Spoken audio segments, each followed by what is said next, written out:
इन हालात पश्चिम बंगाल में हम देख रहे हैं कि लगातार खराब होते जा रहे हैं, हिंसा हो रही है। आखिरकार इस हिंसा के लिए पश्चिम बंगाल में कौन जिम्मेदार है, उसी पर देखिए ये खास डिबेट शो।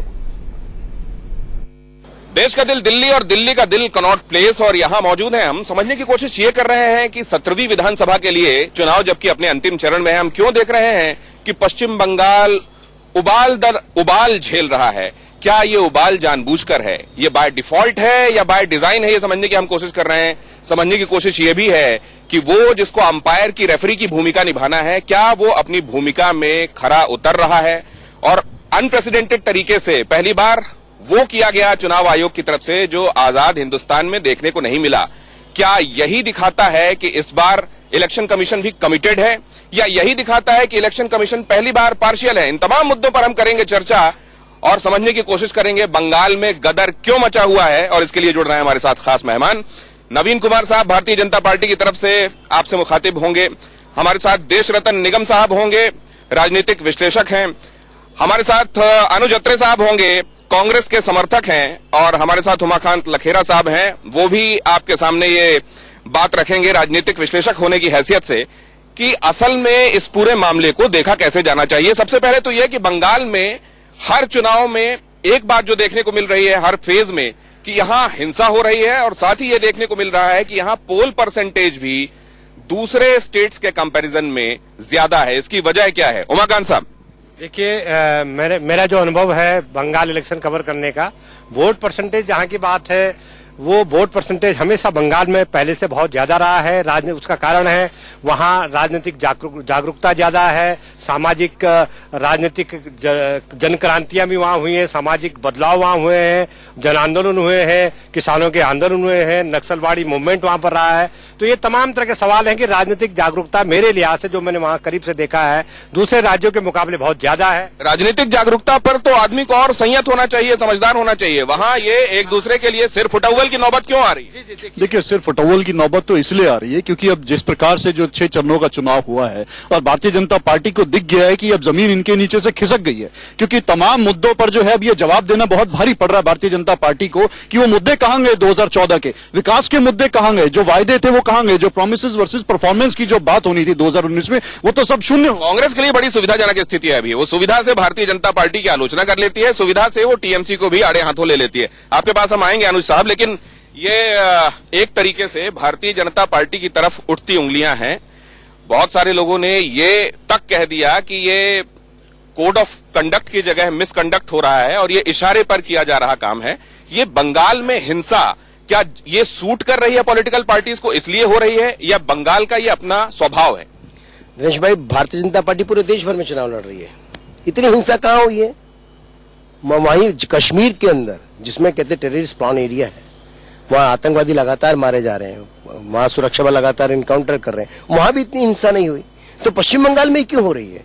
पश्चिम बंगाल की कांग्रेस चिल्ला रही है कि टीएमसी उनके लोगों की हत्या कर रही है, और यहां पर जो केंद्र की कांग्रेस है वो गरीब भाजपा करा रही है। इनके बीच में तो अभी तक उनका कंसेप्ट क्लियर नहीं है, आखिर कहना क्या चाहते हैं। वैसे आपके हिसाब से हिंसा हो क्यों रही है? मैं ये बताता हूं, भारतीय जनता पार्टी के कार्यकर्ताओं को मार करके पेड़ों पर लटकाया जा रहा है, भाजपा के कार्यकर्ताओं की ब्रूटल मर्डर किए जा रहे हैं, कैंडिडेट के घर पे हमला किया जा रहा है, कैंडिडेट के ऊपर हमला किया जा रहा है, इवन जो केंद्रीय मंत्री है बाबुल सुप्रियो उनके ऊपर हमला किया गया। ये कौन करा रहा है? भाजपा कराएगी क्या?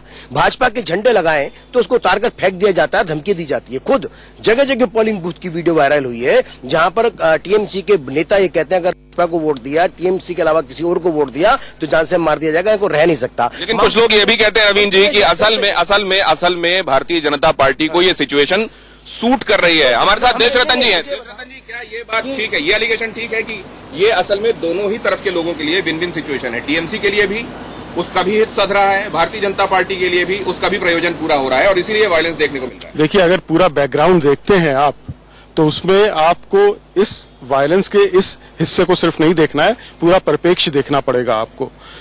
शुरुआत कहां से हुई? पंचायत और उससे पहले इलेक्शन से, जब 20,000 सीटें जो अनकंटेस्टेड चली गईं, उस वक्त लोगों को जो फॉर्म भरना चाहते थे उनको मार पीट के भगा दिया गया। तो इलेक्शन कमीशन के दिमाग में सिर्फ यही नहीं था, पूरा एक बैकग्राउंड और हिस्ट्री थी उनके दिमाग में जो चल रहा है। और जैसा बोला ना, जमीन खिसक रही है भाजपा की। देखिए, भाजपा वहां पे एंटर हो रही है, जमीन थी टीएमसी के पास, तो वो जमीन खिसा कर रही है जिसको वो रोकने की हिंसा से कोशिश कर रहे हैं, और वो जमीन को कौन ले रहा है? वो बीजेपी के लोग ले रहे हैं, और वहां पर एक अपोजिशन पार्टी के रूप में खड़ी हो चुकी थी इससे पहले ही बीजेपी, और उस जगह को, और सबसे बड़ी जो दुविधा है दूसरों के साथ, अधीर रंजन चौधरी कांग्रेस के कहते हैं कि टीएमसी करवा रही है, मोहम्मद सलीम वामपंथी कहते हैं कि टीएमसी करवा रही है, लेकिन जो राष्ट्रीय नेतृत्व है इन पार्टियों का वो खामोश बैठा हुआ है। ये सारी चीजें रुक जाती अगर ये जो राष्ट्रीय नेतृत्व इन दो पार्टियों का है वो उनको बोल देते कि हाँ इसके खिलाफ आप भी खड़े हुए, तो ये हिंसा वहीं रुक जाती। ये बात देशरत्न निगम साहब की ठीक लग रही है कि ये हिंसा क्यों? ये हिंसा इसलिए है क्योंकि टीएमसी के स्टेक्स बहुत हाई हैं। भारतीय जनता पार्टी भी कहा यह जा रहा है कि इस बार जो दूसरे राज्यों में सीटों का कहीं नुकसान होगा उसकी भरपाई वेस्ट बंगाल से करना चाहती है। टीएमसी के लिए स्टेक्स इसलिए हाई हैं क्योंकि 1984 में जाधवपुर जब ममता बनर्जी ने जीता था तो ये सब जगह सुर्खियां बना था। दक्षिण कोलकाता से वो 6 बार पीएम रह चुकी हैं। ये दोनों ही जगहें अभी 7वें चरण में चुनाव में जाने वाली हैं। और इसके अलावा उत्तरी कोलकाता, जहां भारतीय जनता पार्टी पिछले चुनाव में रनर अप रही थी और मार्जिन बहुत कम रहा था, भारतीय जनता पार्टी को लगता है ये सीट अब तक आ सकती है। दमदम पहले ही भारतीय जनता पार्टी एक बार जीत चुकी है। बशीरहाट बॉर्डरिंग है जो कि बांग्लादेश बॉर्डर से लगा हुआ है, लिहाजा यहां यह समझा जा रहा है कि जो पशुओं की तस्करी होती है और जो इन्फिल्ट्रेटर्स हैं बाहर से आने वाले घुसपैठिए, उसको एक मुद्दा बनाकर भारतीय जनता पार्टी यहां अपनी जमीन मजबूत कर सकती है। क्या स्टेक्स हाई होने की वजह से ये वायलेंस है? नवीन साहब। दिनेश भाई, आप कह रहे हो कि हमें भरपाई करेंगे हम यहाँ। कौन सी पॉलिटिकल पार्टी है जिसको कमजोरी से चुनाव लड़ना चाहिए, मुझे ये बताइए। अगर कांग्रेस का संगठन नहीं बचा देश भर में, इसमें हमारी गलती थोड़ी है, उनके कर्मों की गलती है। वाम दल का संगठन अगर नहीं बचा तो उन राज्यों में जहां उनकी सत्ता रही इतने वर्षों तक, तो उसकी कमियां है, हमारी कमियां थोड़ी है। भारतीय जनता पार्टी पूरे देश भर में अपना संगठन का विस्तार कर रही है। भारतीय जनता पार्टी मजबूती से चुनाव लड़ रही है पूरे देश भर में। कौन सा ऐसा राज्य है जहां पर भारतीय जनता पार्टी कमजोरी से चुनाव लड़ रही है? इसमें हमारा दोष नहीं है, हम तो ठीक से लड़ रहे हैं। हम हर जगह जीतना चाहते हैं, हर जगह विकास चाहते हैं, सबका साथ चाहते हैं, और देश को हमने जिस प्रकार से राष्ट्रीय सुरक्षा और विकास तीनों मुद्दों को लेकर के आगे बढ़े, देश की जनता साथ में है। लेकिन पश्चिम बंगाल में देखिए, सब जानते हैं ईश्वर चंद्र विद्यासागर जी के बारे में। उन्होंने संस्कृत को संस्कृत की पहचान दी थी। वो प्रखंड ब्राह्मण थे, हिंदूवादी नेता थे, और उनके बारे में रविंद्रनाथ टैगोर जी ने बाकायदा कोट लिखा है। जिस मूर्ति को ध्वस्त किया गया है उसके नीचे उनका रविंद्रनाथ टैगोर जी का कोट था उनके बारे में, संस्कृत को लेकर के। और मेरा और उसके बाद मैं बार बार कहता हूं कि पिछली बार एक बार 7, एक बार 21 और पिछले चुनाव में टीएमसी ने 51% मुस्लिम वोट लिया। मुस्लिम वोटों के खातिर, कट्टरपंथी लोगों के खातिर उन्होंने विद्यासागर जी की मूर्ति को खंडित कर दिया और नाम भाजपा पर लगाएंगे। वहां पे जो कार्यकर्ता थे टीएमसी के थे। कोलकाता पुलिस कहां गई? जब आप ये कहते हैं कि justice to all, appeasement to भाई, इसलिए जस्टिस टू ऑल में तो मुस्लिम भी आते हैं ना। बिल्कुल। आप ये कहो कि 60 वर्षों में मुसलमानों को मुसलमान क्यों बनाया, मुसलमानों को भारतीय क्यों नहीं बनाया सरकारों ने जो रही 60 साल तक सत्ता करती रही। मुसलमानों को अगर मुस्लिम वोट ना बना करके भारतीय बनाया होता तो समस्या नहीं हुई होती। आज समस्या इसलिए है कि मुसलमानों का मुसलमान। आप क्या कह रहे हैं कि सिर्फ हिंदू भारतीय है, मुसलमान भारतीय नहीं है? कि इस देश का हर नागरिक भारतीय है, उसको भारतीय बनाने की आवश्यकता है। उसको मुस्लिम वोट, दलित वोट बैंक के तरह से नहीं देखा जाना चाहिए। Vote bank. अब इस पर आ जाते हैं कि क्या वोट बैंक की वजह से ऐसा होता है जो कि सियासत में देखने को मिलता है, या सियासत को जो सूट करता है वही सोसाइटी में रिफ्लेक्ट करता है? इलेक्शन कमीशन ने जब अपनी तरफ से एक निर्णायक कदम इस बार उठाया है, उसको कुछ लोग निर्णायक कह रहे हैं और कुछ लोग पक्षपातपूर्ण कह रहे हैं। वो लोग जो सत्तारूढ़ हैं अभी केंद्र में, भारतीय जनता पार्टी समेत, उनका कहना यह है कि ये ठीक कदम था क्योंकि वहां पर मामला हाथ से निकलता जा रहा है। लिहाजा निष्पक्ष चुनाव हो, इसलिए अगर वक्त से पहले वहां चुनाव प्रचार थम जाए ऐसा आदेश दिया गया है, या 2 अहम ऑफिसर्स को उनकी जगह हटाया गया है, तो यह आवश्यक हो चला था। लेकिन तृणमूल कांग्रेस समेत कांग्रेस ये कह रही है कि यहां तो रेफरी ही एक टीम में उसकी जर्सी पहनकर शामिल हो गया लग रहा है। क्या उमाकांत लखेरा साहब, ये एलिगेशंस जायज हैं?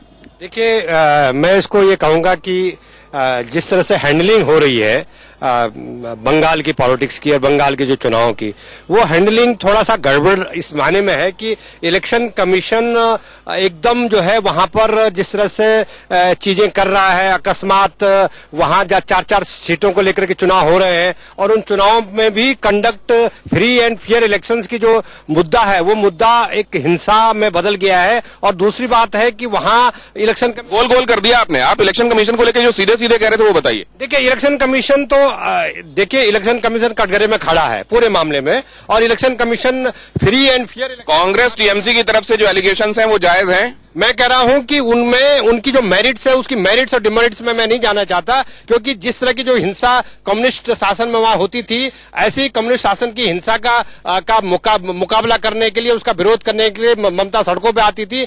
आज चूंकि एक स्टेक बड़े हाई है, मैं ये इस राय का हूं कि वहां पर बीजेपी किसी न किसी तरह घुसने की कोशिश इसलिए कर रही है कि वो अकेला गैर हिंदी प्रदेश है जो हिंदुत्व बहुल प्रदेश है और वहां अपनी पैठ जमाने की। इलेक्शन कमीशन ने 324 को इन्वोक किया, ऐसा पहली बार हुआ। असल में कोई एक स्वायत्त संवैधानिक संस्था जब अपने आप को असर्ट करती है तो कुछ लोगों को तकलीफ भी होती है, और जिनको तकलीफ होती है वो बायस्ड होने का इल्जाम लगाने लगते हैं। या पहली बार वाकई ऐसा है कि इलेक्शन कमीशन, असल में आर्टिकल 324 ये कहता है कि सुपरिंटेंडेंट की हैसियत से काम करता है इलेक्शन कमीशन इस दौरान जबकि चुनाव हो रहे होते हैं। उसके पास डायरेक्शन देने का और कंट्रोल करने का चुनाव के दौरान पावर भी होता है, और उस दौरान पर स्वीपिंग पावर्स होते हैं इलेक्शन कमीशन के पास।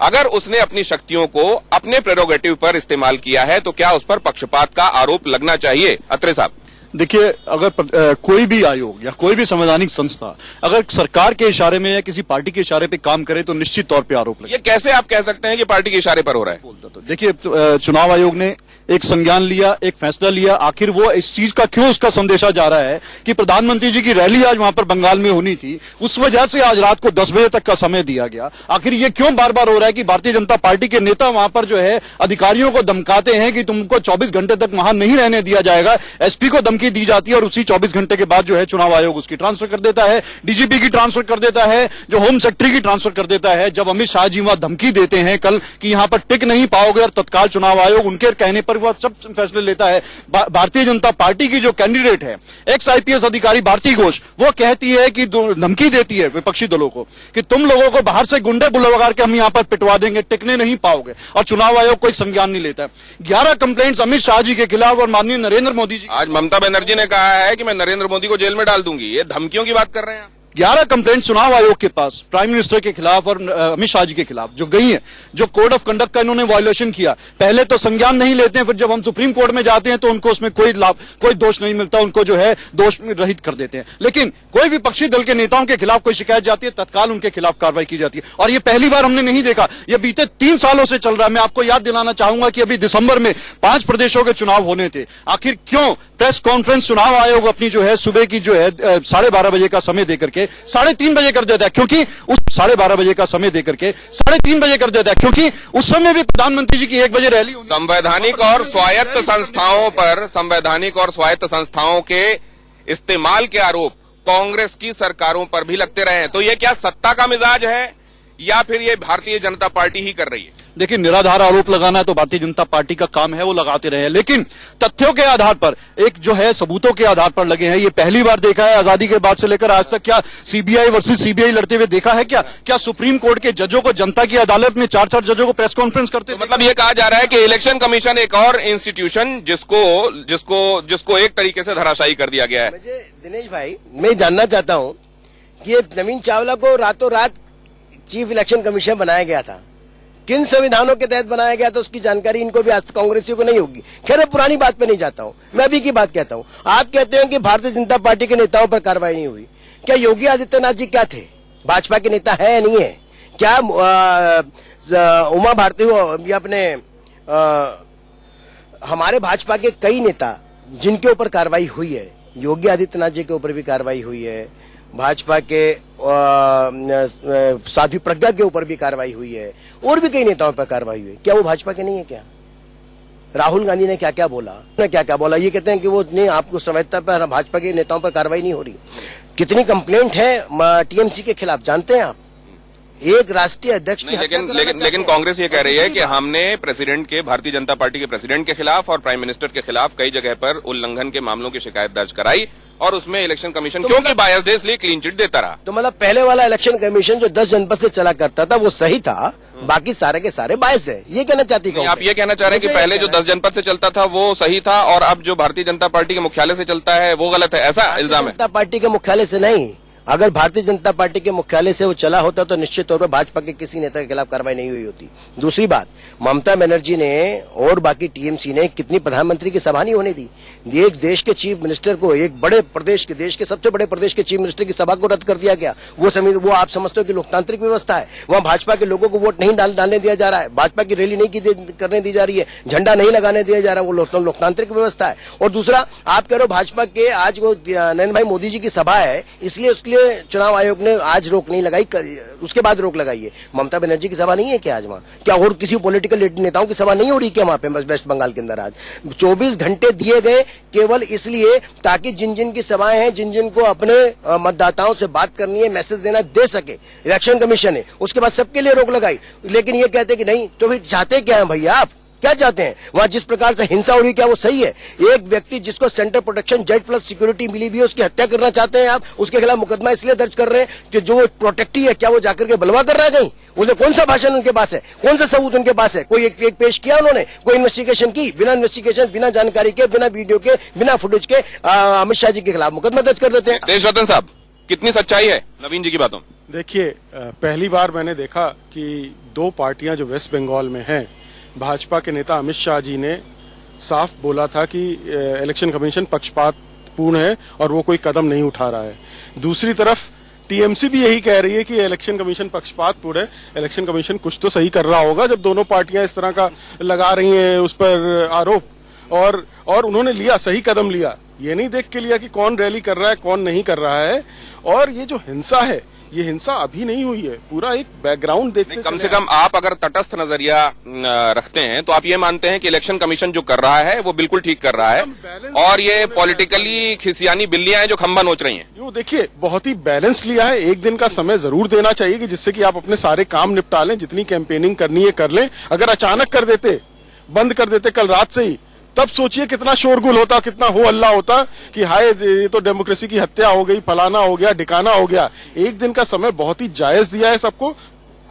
कम से कम इलेक्शन कमीशन की तरफ उठती हुई उंगलियां फिलहाल बेबानी लगती हैं, लेकिन ऐसा नहीं है कि इलेक्शन कमीशन को कटघरे में खड़ा करने वाले लोग नहीं हैं। बहरहाल जब मैच हो रहा होता है तो दो ओपोनेंट्स जो आपस में खेल रहे होते हैं वो ये भी अपील करते हैं अंपायर से अपनी अपनी तरफ से कि हम सही हैं, लेकिन आखिर जनता ये देखती है कि किसकी अपील में कितना दम है और अंपायर ने जो किया वो सही किया या नहीं। हम ये भी समझने की कोशिश करेंगे कि ममता बनर्जी और नरेंद्र मोदी के बीच में ये फेस ऑफ क्यों देखने को मिल रहा है। दोनों तरफ से और खासतौर से टीएमसी की तरफ से ये कड़वाहट क्यों नजर आ रही है। ये तक कह दिया जाता है कि मैं लोकतंत्र का चांटा मारना चाहती हूं, फिर बाद में ये कहा जाता है कि मैं अगर चांटा पड़ता है तो स्वीकार लूंगा क्योंकि ये मुझे आशीर्वाद की तरह मिलेगा। तब फिर अपने बयान को करेक्ट किया जाता है कि मैंने असल में चांटा मारने के लिए नहीं, लोकतांत्रिक तरीके से जवाब देने के बारे में कहा था। क्यों ये एक्रिमोनी है, क्यों ये कड़वाहट है? क्या इसी कड़वाहट के जरिए अपने वोटरों को अपनी तरफ लाने में, पाले से अपनी तरफ खिसकाने में मदद मिलती है? क्या इसी तरीके से अपने वोटर्स को पोलराइज किया जाता है? साथ में यह भी समझेंगे कि क्या वेस्ट बंगाल अब वोट्स के लिए और पॉलिटिक्स के लिए एक नई तरह की लेबोरेटरी है? ये झंडा जो आप पीछे देख रहे हैं, ये हमारे लिए सब कुछ है। ये देश हमारे लिए सब कुछ है। ये लोकतंत्र हमारे लिए सब कुछ है। और ये लोकतांत्रिक महोत्सव जो अभी चल रहा है, लोकसभा चुनाव चल रहे हैं, आखिरी चरण है, लेकिन इसी में बदमजगी हुई, इसी में बंगाल में हिंसा देखने को मिल रही है और एक दूसरे को इस हिंसा के लिए पॉलिटिकल पार्टीज आरोपित कर रही हैं। इलेक्शन कमीशन अपनी भूमिका निभा रहा है। कुछ लोग उसे कह रहे हैं कि पहली बार असर्टिव तरीके से इलेक्शन कमीशन ने वो किया जो करना चाहिए, और कुछ लोग कह रहे हैं कि यहां भी देखिए पक्षपात है, ये इंस्टीट्यूशन भी स्वायत्त नहीं रह गया। इस सब के बीच सवाल ये भी है कि ममता बनर्जी और नरेंद्र मोदी एक दूसरे की तरफ इतनी कड़वाहट लेकर क्यों दिखाई देते हैं? इसके पीछे कोई वजह है क्या? नीतीश कुमार 2014 के समय नवीन जी जो दिखाई देते थे, वो भी इतने करेले जैसे नहीं लगते थे जितना अभी ममता जी नीम जैसी लग रही हैं। इसकी वजह क्या है? देखिए, राजनीति में सत्ता में और विपक्ष में रहने की आदत होनी चाहिए। हम लोगों ने बड़े लंबे समय तक प्रतिपक्ष में काम किया है। बहुत सारे लोग, पॉलिटिकल पार्टियां ऐसी जिन्होंने प्रतिपक्ष में रहना कभी सीखा ही नहीं है, और जब कभी वो प्रतिपक्ष में चली जाती हैं तो उनकी स्थिति ऐसी होती है जैसे जलबिन मछली, तड़प जाती हैं और उसके लिए कुछ भी करने को तैयार हो जाती हैं। जो स्थिति कांग्रेस की है वही स्थिति कांग्रेस से निकली, वही ममता बनर्जी की आज है, जो सत्ता जाते हुए छटपटा रही हैं।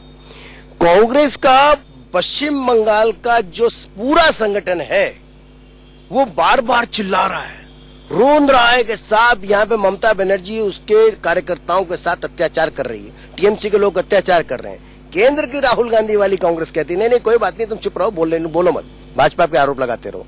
यही कारण है उनका पतन का, यही कारण वाम दलों के पतन का हुआ, यही कारण कांग्रेस के पतन का हुआ, और यही कारण अब टीएमसी के पतन का भी है। क्या ये वाकई ऐसा है कि कुछ लोगों को जो सियासत कर रहे हैं उनको बेर के पेड़ के बारे में नहीं पता, और टीएमसी और भारतीय जनता पार्टी के बीच में जो कुछ दिखाई दे रहा है, क्या वो दोनों तरफ से सत्ता के लिए छटपटाहट है, या किसी एक तरफ से बहुत छटपटाहट है और दूसरा तो लोकतांत्रिक व्यवस्था में सिर्फ हिस्सा ले रहा है और हिंसा की आग में और हिंसा की चपेट में वो भी आ रहा है? देखिए, सबसे बड़ी छटपटाहट तो इस समय भारतीय जनता पार्टी में है, क्योंकि इनको जो है जो सत्ता की जो इनकी चाहत है वो हाथ से खिसक रही है, और कहीं ना कहीं ये हिंसा का सहारा लेकर के बंगाल के सहारे जो चाहते हैं कि हमारी कुछ सीटें बढ़ जाएं, जो तमाम प्रदेशों में इनको नुकसान हुआ है। देखिए, क्या आखिर कारण हो गया, क्यों जितनी भी हिंसा की जो घटनाएं हुई है बंगाल में, उसका केंद्र बिंदु भारतीय जनता पार्टी और आरएसएस ही है, और ये जो है आरोप लगाते हैं दूसरों पर। इससे पहले किसी और दल में 3-3, 4-4 दल वहां से लड़ रहे हैं, आज तक किसी को कोई इतनी आपत्ति नहीं हुई, किसी को कोई परेशानी नहीं हुई। क्यों भारतीय जनता पार्टी और आरएसएस के लोग ही हिंसा में पाए जाते हैं? आखिर क्या कारण है? आज इनको कांग्रेस की तो चिंता हो गई कि हमारे बंगाल की लीडरशिप और सेंट्रल लीडरशिप। लेकिन एक बात बताइए, आप लोग वहां जिन चीजों पे नाराज हैं, आप लोग इसलिए कह रहा हूं क्योंकि आप कांग्रेस समर्थक हैं, कांग्रेस वहां जिन चीजों पर यह देखती है कि भारतीय जनता पार्टी ठीक नहीं कर रही, वो भारतीय जनता पार्टी को लेकर मुखर हो जाते हैं, लेकिन जहां पे लगता है कि उसको गो स्लो हो जाना चाहिए वहां वो गोस्लो भी हो जाते हैं। वहां पे कांग्रेस की असल में भूमिका बची क्या? अभी जैसे हम असल में इसलिए ये बात कर रहे हैं क्योंकि सोमेन साहब ने, आपके जो स्टेट प्रेसिडेंट हैं, उन्होंने ये कहा कि देखिए ये ठीक है कि यहां पर ज्यादा अच्छे तरीके से, ज्यादा सुचारू तरीके से इलेक्शन कमीशन को देखना चाहिए था, लेकिन उन्होंने इलेक्शन कमीशन के कदम को लेकर कोई सीधी आलोचना नहीं की। देखिए, जरूरी नहीं है कि हर व्यक्ति को सब चीज बोलने का मौका मिले या सब चीज बोलने का अवसर मिले। उन्होंने क्या बोला क्या नहीं बोला, उनके बयान को पूरी तरह से देखना पड़ा, लेकिन निश्चित तौर पे इलेक्शन कमीशन के ऊपर जो है पूरी तरह इस समय जो बायस होने के आरोप पूरे देश की जनता, पूरे देश की राजनीतिक दल लगा रहे हैं, क्योंकि वो दिख रहा है स्पष्ट और साफ तौर से उनकी कार्यप्रणाली दिख रही है कि वो कैसे भारतीय जनता पार्टी को लाभ पहुंचाने के लिए तमाम जो भी निर्णय लिए जा रहे हैं, ले रहे हैं। वो आखिर क्या कारण है? आइए बंगाल की हिंसा की बात करते हैं। ये समझे कि जब स्ट्रांग लीडरशिप होती है, वो कांग्रेस के जमाने में इंदिरा गांधी की रही हो या फिलहाल जो लीडरशिप है, जब स्ट्रांग लीडरशिप होती है तो बहुत स्पष्ट रूप से पाला खिंच जाता है, बहुत स्पष्ट रूप से जो लोग हैं वो इधर या उधर खड़े हो जाते हैं, और तब इस तरह की स्थितियों का निर्माण होता है क्या? और तब इस तरह में ज्यादा क्लियर कट फेस ऑफ देखने को मिलते हैं जैसे ममता बनर्जी और नरेंद्र मोदी के बीच में देखने को मिल रहा है। देखिए, ये एक विशेष परिस्थिति है देश की राजनीति की कि इस समय यह तय है कि जो भी सरकार बनेगी केंद्र में वो एक कोलिशन गवर्नमेंट बनेगी, और निश्चित रूप से ममता बनर्जी निश्चित रूप से अपोजिशन कोलिशन का एक इंपॉर्टेंट पार्ट बनना चाहती हैं, और वहां जो जमीनी कोलिशन वाली बातें ये कहा जा रहा है कि ये लुटियंस के अंदाजे हैं, यहां तो एक तरफा है मामला। देखिए, मैं सिंपल से बात है कि देखिए जो होगा वो तो 23 तारीख को सामने आएगा। अभी से कोई कयास कोई भी लगाना एक तो ये कोएलिशन वाला भी तो कयास ही है। कोलिशन तो बीजेपी के लोग कह रहे हैं, राम माधव जी कह रहे हैं, सुब्रमण्यम स्वामी जी ने कहा है कि कोलिशन, और प्रधानमंत्री जी भाषण उन्होंने कह रहे हैं कोएलिशन में तो अभी भी है। प्रधानमंत्री जी की भाषा बदल गई है, प्रधानमंत्री जी की भाषा ये बदल गई है कि उन्होंने बंगाल में जाके भाषण दिया, उन्होंने बिहार में जाके भाषण दिया कि हम जो है हमारा ज्यादा अनुभव है कोलिशन गवर्नमेंट चलाने का। मैं कहता हूं कि उनका अनुभव भले ही है, लेकिन ये तय है कि देखिए 282 सीट 2014 के लोकसभा चुनाव में बीजेपी को मिली थी, वो चाहती थी तो अपने बल पर वो सरकार बना सकते थे, लेकिन उन्होंने दूर की राजनीति का माहौल देखा है, और यही माहौल उन्हें बंगाल में जब वो संबोधित कर रहे हैं, निश्चित रूप से वहां बीजेपी बंगाल में नहीं। मुझे एक चीज मैं जो आपसे समझना चाह रहा हूं एक पॉलिटिकल एनालिस्ट होने की हैसियत से, कि इस समय चंद्रबाबू नायडू भी कई बार ये कहते हैं कि प्रधानमंत्री वो कर रहे हैं जो इस पद को शोभा नहीं देता, वो प्रधानमंत्री पद की गरिमा गिरा रहे हैं। हम देख रहे हैं कि वो तमाम लोग जो नॉन एनडीए पार्टीज के तौर पर अपना एक वजूद देख रहे हैं और अपने आप को आगे आने वाले दिनों में अपनी महत्वाकांक्षा को सिरे चढ़ते देख रहे हैं, वो नरेंद्र मोदी को लेकर आलोचना कर रहे हैं, लेकिन जितनी मुखर होकर और जिस कड़वाहट के साथ ममता कर रही हैं, उसकी वजह क्या है? देखिए ऐसा है कि देश में देखिए जिस तरह का माहौल बना है, जिस तरह का विमर्श नरेटिव पिछले 2-3 महीने से बना है। ममता बनर्जी कह रही हैं हाथ पंजे झाड़ कर मेरे पीछे पड़ गए, क्या ये बात सही है? देखिए मैं उसकी जो जिस तरह की भाषा ममता बनर्जी इस्तेमाल करती हैं और जिस तरह से ये बात सही है क्या कि किसी एजेंडे के तहत ममता को टारगेट में करके भारतीय जनता देखिए मैं भारतीय जनता पार्टी निश्चित रूप से एक बंगाल के चुनाव को पोलराइज करना चाहती है और पिछले ये बंगाल के चुनाव को पोलराइज करने के लिए भारतीय जनता पार्टी की तरफ से किए गए कामों का असर है कि ऐसा दिख रहा है? बंगाल तो वैसे भी जाना जाता है, उसका इतिहास रहा है कि चुनाव रक्तरंजित रहे हैं। देखिए किसान सम्मान योजना, आयुष्मान भारत वहां लागू नहीं होने दी गई। प्रधानमंत्री को कल क्या बोला गया, देश से निकाल दो, और उससे पहले क्या बोला, फनी की सहायता नहीं ली गई। अभी ईश्वरचंद विद्यासागर के लिए कह रहे हैं कि हमारे पास पैसे हम खुद बना लेंगे। अगर किसी मान लीजिए तोड़ने का इल्जाम लगा, तोड़ा किसने नहीं तोड़ा मालूम नहीं है ईश्वरचंद विद्यासागर की मूर्ति को, लेकिन अगर कोई ये कह रहा है कि पंच धातु से हम विशाल मूर्ति बनाएंगे तो उसको स्वीकारने में क्या दिक्कत होनी चाहिए? ईश्वरचंद विद्यासागर सिर्फ बंगाल के तो है नहीं, पूरे देश के हैं, पूरे राष्ट्र के हैं, और कोई दिक्कत नहीं होनी चाहिए। लेकिन दिक्कत देखिए बंगाल के लोगों के साथ नहीं है, ममता बनर्जी के साथ है। वो प्रधानमंत्री को इस देश का प्रधानमंत्री मानती ही नहीं, मोदी जी को। ये गलत है ना, संघीय ढांचे के लिए तो ये भी गलत है, बहुत गलत है। और अगर आप जनता अगर वहां मर रही है, जो आपका साइक्लोन फनी आया और आप फोन नहीं उठा रहे हैं और केंद्र से सहायता लेने को तैयार नहीं है, तो ऐसे लीडर के बारे में क्या कहा जाए, किसी भी तरह के शब्द कम होंगे। नहीं, वो ये भी कह रही हैं कि अगर आप भारतीय जनता पार्टी को वोट देंगे तो आप जात बाहर हो जाएंगे, मतलब आप बहिष्कृत हो जाएंगे। क्या इस तरह की बात कहना पॉलिटिक्स में, डेमोक्रेसी में इस तरह की बातें कहना ये जायज है? क्या हुआ ममता बनर्जी को, हुआ क्या? वो इस हद तक क्या उनका ये this is her very nature, she is known to be temperamental, क्या इस वजह से ऐसा है, या असल में इन चुनावों की तासीर ऐसी है कि ममता उबल रही हैं? देखिए नीचे से खबर अब तक तो पहुंच गई है कि जमीन जो उनके पास थी वो खिसक चुकी है। तो इसको आप टेम्परामेंटल ना बोल के मानसिक संतुलन की अगर बात करें, वो थोड़ा सा बिगड़ गया है इस वक्त, और जिसको अंग्रेजी में कहते हैं ब्रिंक ऑफ सैनिटी के बाहर जा चुकी हैं वो। और ये उनके हर वक्त के बयानों से पता लगता है। उनके नेता सड़कों पे घूम घूम के कह रहे हैं तृणमूल को वोट नहीं दोगे तो निकाल दिए जाओगे गांव से।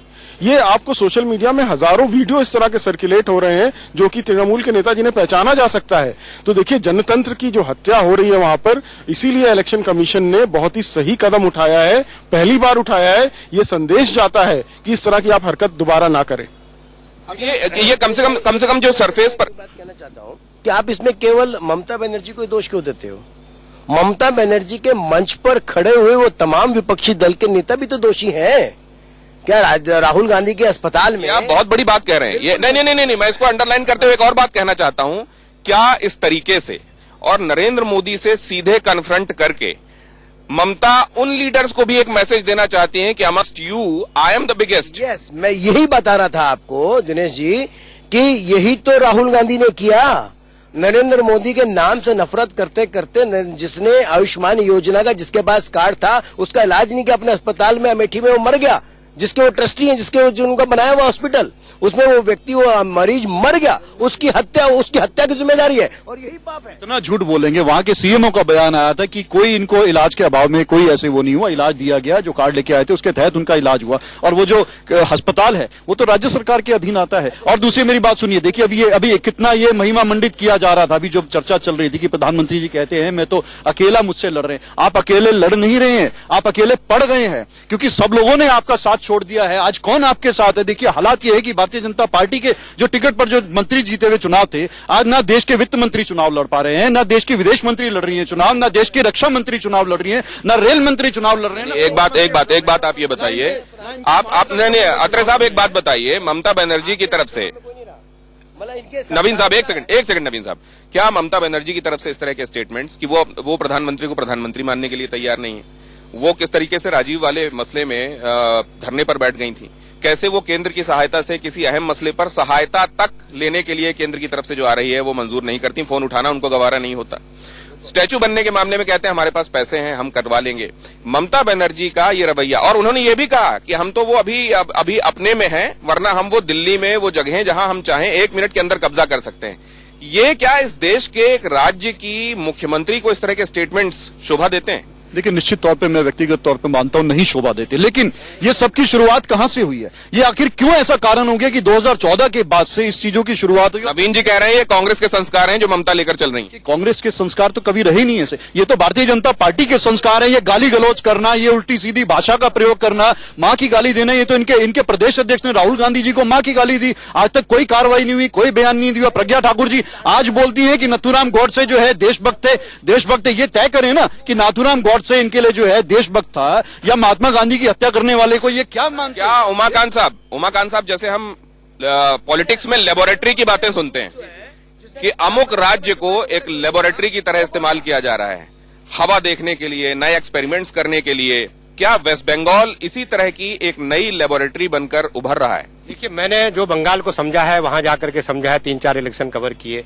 मैंने देखा है कि वो एक ऐसे सोसाइटी थी जहां हिंदू बहुल है, 29% वो अकेला राज्य है, कुछ राज्य हैं जो जिसमें 29% मुस्लिम आबादी है। तो और वहां हिंदू आबादी बड़े पैमाने पर थी और भारतीय जनता पार्टी को लगता था कि ये हिंदू आबादी एक किस्म से अगर हमारा जनाधार बन जाएगी तो हम यहाँ की राजनीति में अपनी मजबूत पैठ बना देंगे। नंबर एक बात है। नंबर दूसरी बात है कि ये जो चीजें हैं जो धर्म और संप्रदाय और जाति के नाम पर जो भी पॉलिटिक्स हो रही है, ये सोसाइटी को पोलराइज करने की वजह से हुई है, जैसे मैंने पहले भी कहा है। और इसके जो नतीजे आने वाले जो लोकसभा जिस तरह से बनेगी उस पर और सरकार के गठन में उसके बाद जो कड़वाहट पैदा होगी वो उसके लिए जनतंत्र के लोकतंत्र के लिए ठीक नहीं है। आज दिनेश जी ये निश्चित तय हो चुका है, सारे विपक्षी दलों को मालूम है। तमाम विपक्षी दल वो भी दोषी हैं जो ममता बनर्जी की सभा में इकट्ठे थे और जो लगातार हो रही हिंसा, लोकतंत्र की हत्या के बारे में एक शब्द नहीं बोल रहे हैं, वो सबसे बड़े दोषी हैं। देखिए, दोषी तो वो भी हैं जो हिंसा करवा रहे हैं, जो हिंसा के इसके जनक हैं। सबसे बड़े दोषी तो भारतीय जनता पार्टी है। और जो बंगाल को, जो हमारे एक सबसे एक देश प्रिय प्रदेश को आप कंगला बंगला बोलेंगे और दीदी को आप बगदादी बोलेंगे, इस प्रकार के शब्दों का प्रयोग अगर देश का प्रधानमंत्री करेंगे तो सोचिए फिर प्रधानमंत्री पद की गरिमा कहां रहेगी? ये जो फेज हुआ है, जो 9 सीटों का जो फेज है, ये बहुत ही ऐसी मुकाम पर पहुंच गया, ऐसे कड़े स्थिति में चुनाव मुकाबला पहुंच गया कि यहां से कैसे ये चुनाव शांति और निष्पक्ष चुनाव होगा, इस पर सवालिया निशान लग गए हैं। और मुझे लग रहा है कि चुनाव आयोग ने जिस तरह से पूरे मामले की मिसहैंडलिंग की है, एक वॉच डॉग के नाते चुनाव आयोग राजनीतिक पार्टियों को डिसिप्लिन करने में नाकाम रहा है। अब क्योंकि एकदम आखिरी फेज आ गया है तो मुझे लग रहा है कि चुनाव आयोग लिपापोती करने के लिए, अपनी जिम्मेदारी से बचने के लिए चुनाव आयोग ने जिसको कहते हैं गुड़ गोबर किया पूरे हालात में। ऐसा मैं देशी भाषा में आखिर में इलेक्शन कमीशन की तरफ से जो किया जा रहा है वो सिर्फ इसलिए किया जा रहा है कि उसकी तरफ से कुछ किया गया ये दिखाया जा सके और मामले की लीपापोती हो सके। कई मसलों पर हमने बातचीत की, लेकिन बंगाल में गदर है और हम इस तिरंगे के नीचे खड़े हुए हैं। जाहिर है जब हम जनगण मन गाते हैं, जब हम अपने देश के उन वीरों को याद करते हैं जो वेस्ट बंगाल से निकले हैं, वो सुभाष चंद्र बोस हों, रविन्द्रनाथ टैगोर जिन्होंने एक पर्टिकुलर फिलॉसफी, एक खास तरह का कल्चर हिंदुस्तान को दिया, ईश्वरचंद विद्यासागर जिनका हम नाम ले रहे हैं, भद्र लोगों की जमीन जिसे कहा जाता है, वो अगर चर्चा में है और इन नकारात्मक रक्त रंजित वजहों से चर्चा में है तो हमारे लिए ये सोचने का वक्त है। हम सबके लिए, प्रधानमंत्री के लिए भी, राज्य की मुख्यमंत्री के लिए भी, तृणमूल कांग्रेस के लिए भी, भारतीय जनता पार्टी के लिए भी, और हम सबकी इस देश के एक जिम्मेदार शहरी होने के नाते, वोटर होने के नाते ये सोचने का वक्त है। बंगाल में गदर, इस खास कार्यक्रम में इतना ही। तमाम मेहमानों का बहुत शुक्रिया।